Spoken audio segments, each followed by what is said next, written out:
We've got Sebastian Joseph-Day after this right here on Up and Adams. What up? Let's talk about Valentine's Day prefix menus. Good, everybody. It's your boy Sebastian Joseph-Day here, defensive lineman with the Los Angeles Rams. Come on a journey with me and try to discover some of the best food and coolest stories in LA. There's a story behind every storefront. This is Dine N Bash. Yeah. Dine N Bash, baby. We welcome in a Super Bowl champion with the Los Angeles Rams. He's still in LA, plays defensive end now for the LA Chargers, and has his own restaurant tour show, as you just saw on YouTube, that I need to be invited to. Bash, what's going on? Sebastian Joseph-Day. That's good. Okay, how you doing? Yeah, you definitely need to be invited. I'm tripping. I don't know what I'm not thinking right now. I definitely need to get you on for sure. Well, listen, I gotta tell you, Bash, and my nephew is named Bash, so I love that that's what you call yourself. His name's Sebastian too. I don't love LA right now. I don't love. I just moved here in September. New York, you can go anywhere in any corner and have amazing food. Give me your top 3 LA Rex. Go. Okay, I love Nice Guy. Gotta do Nice Guy. It's a vibe. You gotta do this place called Salona. It's in Beverly Hills. It's a little gems. They're owned by the same guy. The Hollywood district. They're really good. I love Hotville Chicken, fire. And then if you like coffee, like coffee shop, I love. I'm forgetting the name, but it's down in downtown LA. They're actually on my show. Amazing breakfast, amazing coffee. That's a good plug. You have to go to Dine N Bash on YouTube and check out what I was talking about. I know that. Yes, I know that your love for food comes from your background. You have Haitian parents. Their cooking was really important to them, and they both worked in hotel business. And your dad worked alongside great chefs. So what is the goal? Like when you hang up your cleats and you're thinking about your future, do you want to be in food? Do you want to be in front of the camera? Because your energy is so great.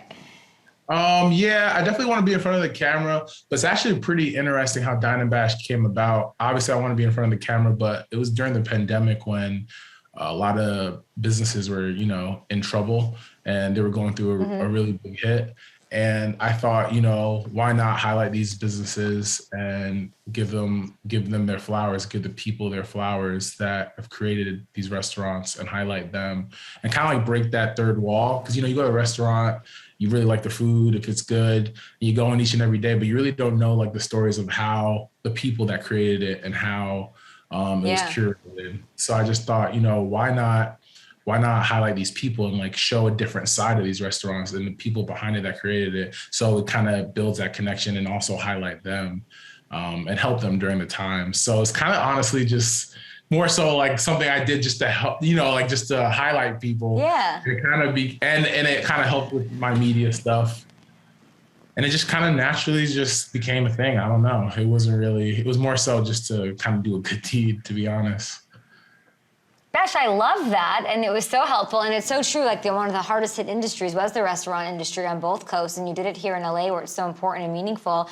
And you're doing this all and thinking about all this while football is going on. And you won a Super Bowl ring. Like you have.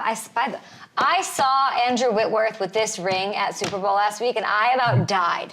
Because I remember the crazy one from 2015 when Kraft went nuts and made that crazy one for the Patriots when they beat the Seahawks.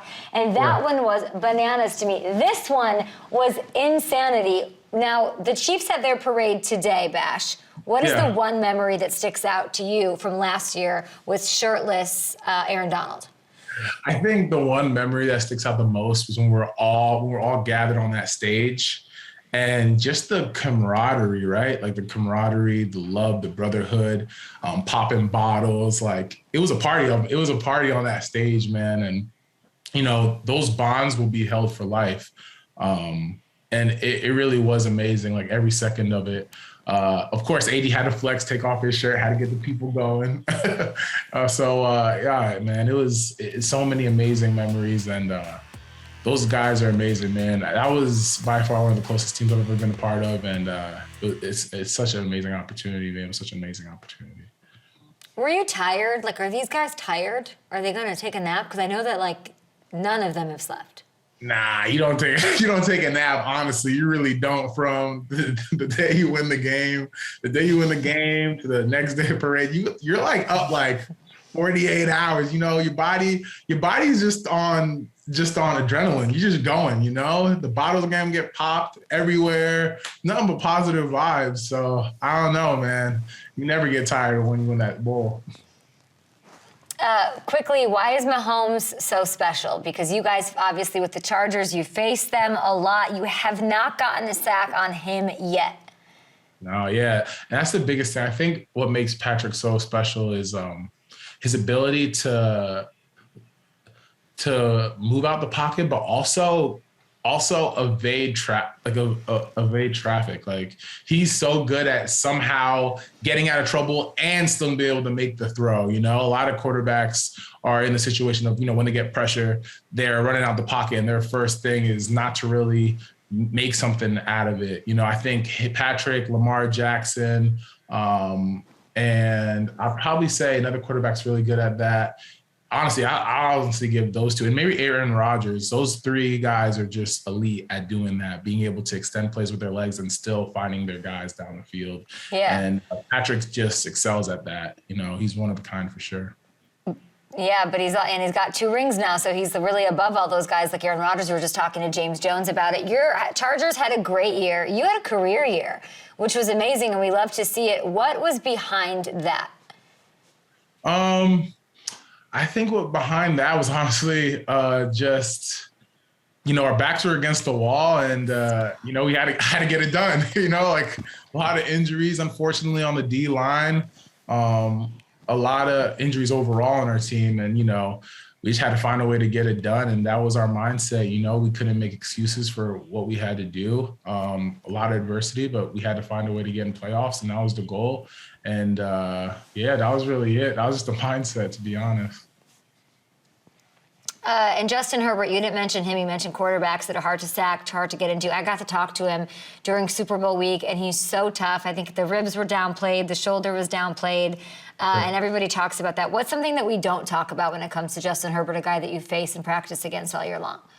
Oh, I feel like Justin still doesn't get the respect he deserves. I believe Justin's a top 3, top 4 quarterback in this league, and he's super underrated, super slept on.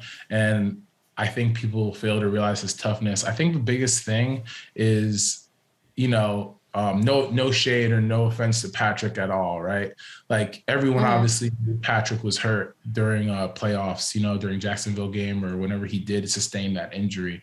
Well, Justin was hurt since week 2, like with multiple injuries. Like, he was hurt with his ribs, he was hurt with his shoulder, like labrum. Like, Justin was jacked up all around, and you never heard one peep. You never saw it.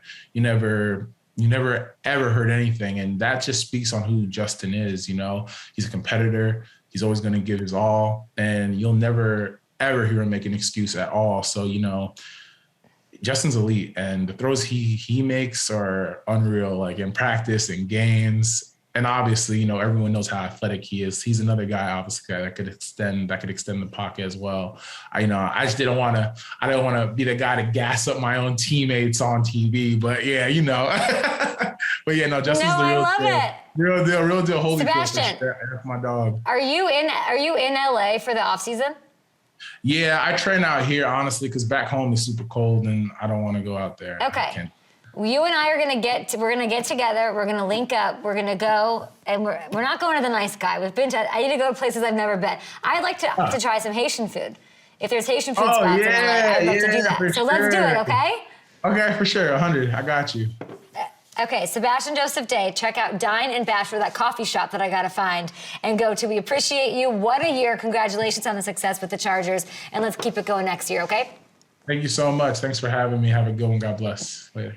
See ya, Bash. All right, we'll be back on Up and Adams. Do not go anywhere. The parade is coming up. We'll go over some of the things I think will happen, or we won't because we don't have time. But whatever.